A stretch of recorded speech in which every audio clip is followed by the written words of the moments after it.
Hey guys, how are you? Sam here. I just wanted to hop on and share some content with you on this dreary Monday in Chicago.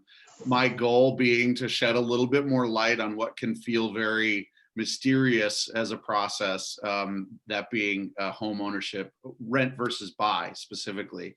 And where I can tell you all you want to know, well, hopefully, about real estate. I'm not an expert on the mortgage side or the lending side. So I wanted to bring on my good friend Tony Nuccio from Midwest Lending. He so graciously agreed to just hop on here real quick and kind of paint a little picture of the brass tacks of what rent versus buy really looks like. So without further ado, I'll pass it over to you, Tony. Thanks, Sam.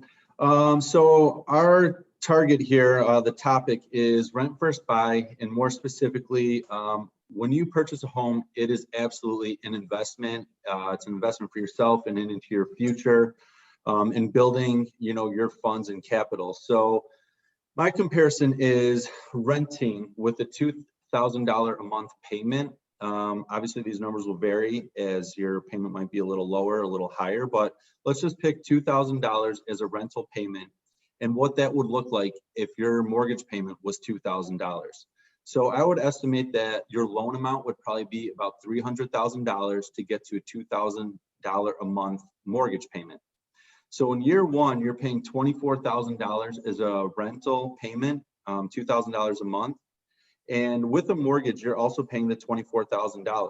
But the investment comes because you are paying $7,700 of that into principal that are your funds that you are retaining. There are some payment of, taxes, insurance, and interest that you do not recuperate, but you are retaining the $7,700 in the first year for principal. And then if we just use a very non-aggressive number of 3% that you can expect on average for your appreciation of your home, that's an extra $10,500 of equity that you're building just in year one. So in year one, you are now retaining $18,200, where renting, you're not throwing away, but you are not getting any of that money back, that $24,000. So if we look just a little bit down the line to year 5, which is really not too far off into the future, $120,000 you're paying in rent, not getting a dollar of that back. On a mortgage, you'd be getting you'd be paying $40,000 into your principal. Your home would have appreciated about $52,500, 3% annually. So now you're going to retain $92,500 in just 5 short years, where if you were renting for 5 years, that's $120,000 that you are not getting back. On a mortgage, you are keeping $92,500 of that.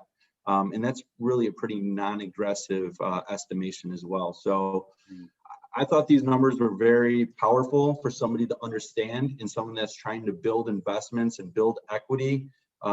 This is a fantastic way to do it, not renting any further and purchasing. Absolutely. Sam?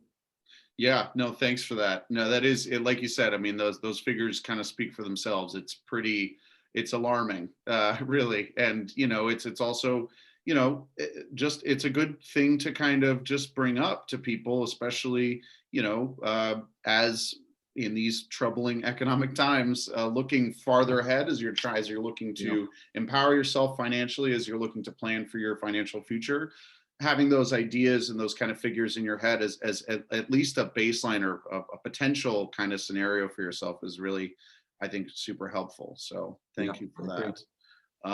But hopefully this kind of sheds some more light on just how stark the reality is about the financial realities of rent versus buy. And I think that a good takeaway here is, home ownership makes more sense than you might think financially. And, even a quick phone call with someone like Tony, I'll put your information up, Tony, could definitely, answer a lot of questions you might have at the very least.